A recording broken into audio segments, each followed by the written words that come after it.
নমস্কার, welcome to পুতুল ভান্ডারিস kitchen. আজকে সম্পূর্ণ নিরামিষ দুর্দান্ত স্বাদের একেবারে সহজ পদ্ধতিতে একটা ভাপা রেসিপি তোমাদের সঙ্গে শেয়ার করছি।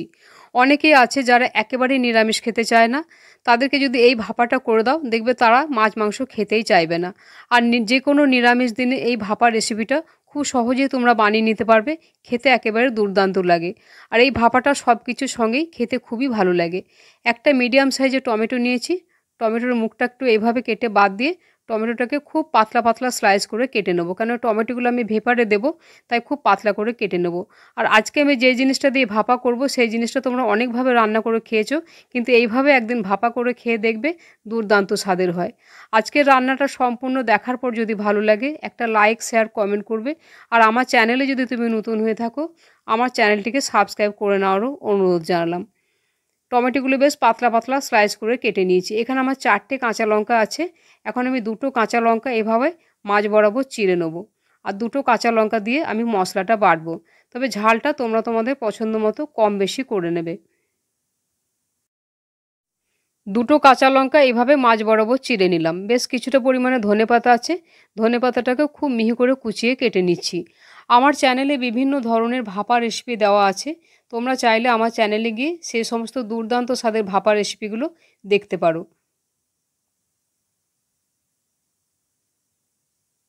ধনেপাতা, কাঁচা লঙ্কা, টমেটোগুলো আমি রেডি করে নিয়েছি। আর টমেটোগুলো দেখো এইভাবে পাতলা করে কেটেছি, কারণ এগুলো আমি ভেপারে দেবো, তাহলে খুব সুন্দর টমেটোগুলো সেদ্ধ হয়ে যাবে, একেবারে গলে যাবে।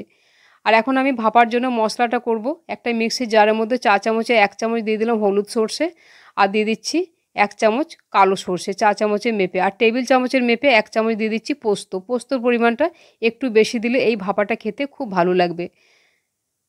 আর এখানে আমি নিয়েছি 7-8টা কাজু বাদাম নিয়েছি। কাজু বাদামের পরিবর্তে তোমরা ভেজে রাখা চীনাবাদাম দিতে পারো বা একটু চারমগজও দিতে পারো। তাহলে ভাপার মশলাটা, গ্রেভিটা খুব স্মুথ হবে, খেতে খুব ভালো লাগবে। শুকনো অবস্থায় এটাকে একবার খুব ভালো করে মিহি করে কিছুটা আমি ঘুরিয়ে নিয়েছি।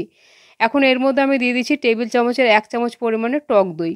টক দই যদি খেতে অপছন্দ করো সেক্ষেত্রে টক দইটা বাদ দিয়ে দেবে। এখানে আমি দিয়ে দিচ্ছি 2টো কাঁচা লঙ্কা। আর 4 চামচের 1 চামচ দিয়ে দেবো এর মধ্যে সর্ষের তেল।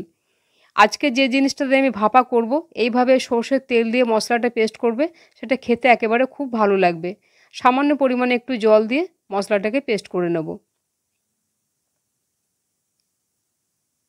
খুব ভালো করে মিহি করে মশলাটা পেস্ট করে নিয়েছি। আর মশলাটা খুব বেশি পাতলা করিনি। মশলাটা আমি তুলে দেখাচ্ছি কীরকম ঘনত্বটা হয়েছে। খুব বেশি পাতলা করবার দরকার নেই, এটা একটু মোটা করেই এটাকে এভাবে খুব মিহি করে পেস্ট করতে হবে। যত মিহি করে মশলাটাকে পেস্ট করতে পারবে, ততই গ্রেভিটা দেখতেও ভালো লাগবে আর খেতেও ভালো লাগবে। যে বাটিটাতে আমি ভেপারে বসাবো, এরকম একটা ঢাকা দেওয়া টিফিন বাটি, এর মধ্যেই পেস্ট করে রাখা মশলাটা দিয়ে দিচ্ছি।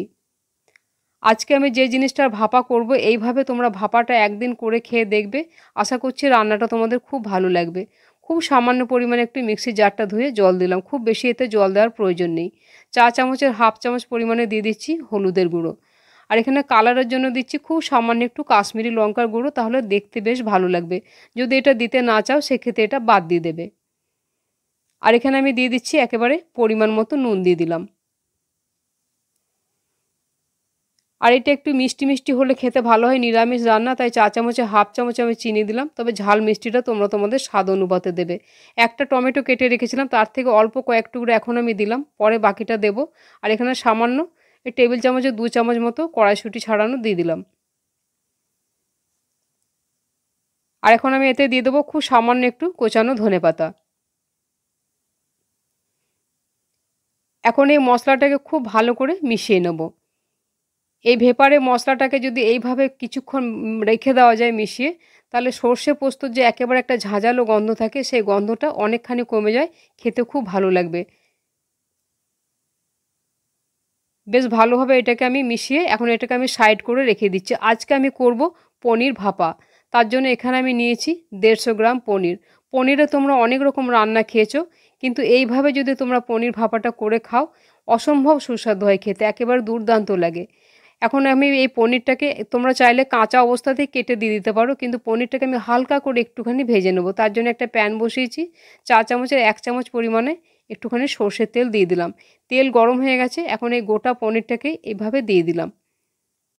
খুব বেশিক্ষণ এটাকে রাখা যাবে না, জাস্ট কয়েক সেকেন্ড পরেই পনিরটাকে আমি উল্টে দেব। খুব বেশি ভাজলে পনির শক্ত হয়ে যায়, তাই জাস্ট একবার এপিট ওপিট করে ভেজে নেব। এখন আমি গ্যাসের ফ্লেমটা অফ করে দিয়েছি, কারণ ফ্রাইং প্যানটা গরম আছে। এই কম আঁচেই পনিরটা ঠিক এপিট ওপিট ভাজা হয়ে যাবে। খুব হালকা করে ভেজে নিচ্ছি, বেশি ভাজলে পনিরটা শক্ত হয়ে যাবে। এভাবে একটু ভেজে নিলে পনিরটা রান্না করার পরে ভেঙে যাবে না, একেবারে বেশ গোটা গোটা থাকবে। পনিরটা দেখে বোঝা যাচ্ছে যে হালকা করে ভেজেছি, এরকম হালকা করেই ভেজে নিতে হবে। এখন পনিরটা বেশ একটু বড় বড় টুকরো করে কেটে নেব। পনির ভাপার জন্য যদি পিসগুলো একটু বড় বড় হয় পনিরের টুকরোগুলো, তাহলে পনিরটা দেখতেও ভালো লাগে আর পনিরগুলো খেতেও ভালো লাগে।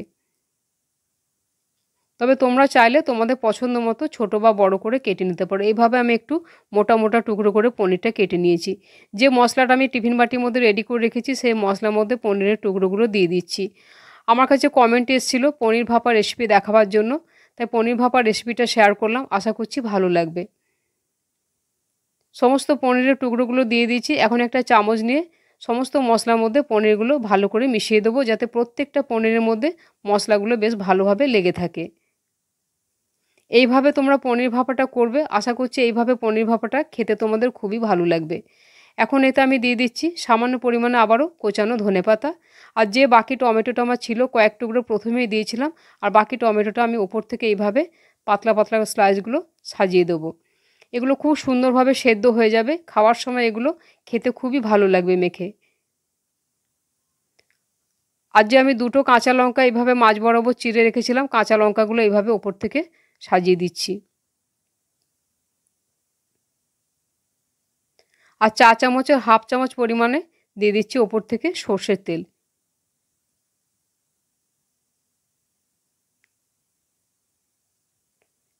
এখন এটা আমার সমস্ত কিছু দিয়ে আমি রেডি করে নিয়েছি। এখন টিফিন বাটির ঢাকা বন্ধ করে দিলাম। ওদিকে আমি কড়াইয়ে বেশ কিছুটা জল আমি গরম হতে বসিয়ে দিয়েছি। জলটা বেশ কিছুটা গরম হয়ে এসছে। এরকম একটা স্ট্যান্ড বসিয়ে দিলাম। স্ট্যান্ড না থাকলে তোমরা বাটিটা উপর করে দিয়ে বাটির উপরেও বাটিটা বসিয়ে দিতে পারো, টিফিন বাটিটা। এভাবে টিফিন বাটিটা বসিয়ে দিলাম, তবে দেখতে হবে জলটা যেন টিফিন বাটির ওপরে উঠে না আসে।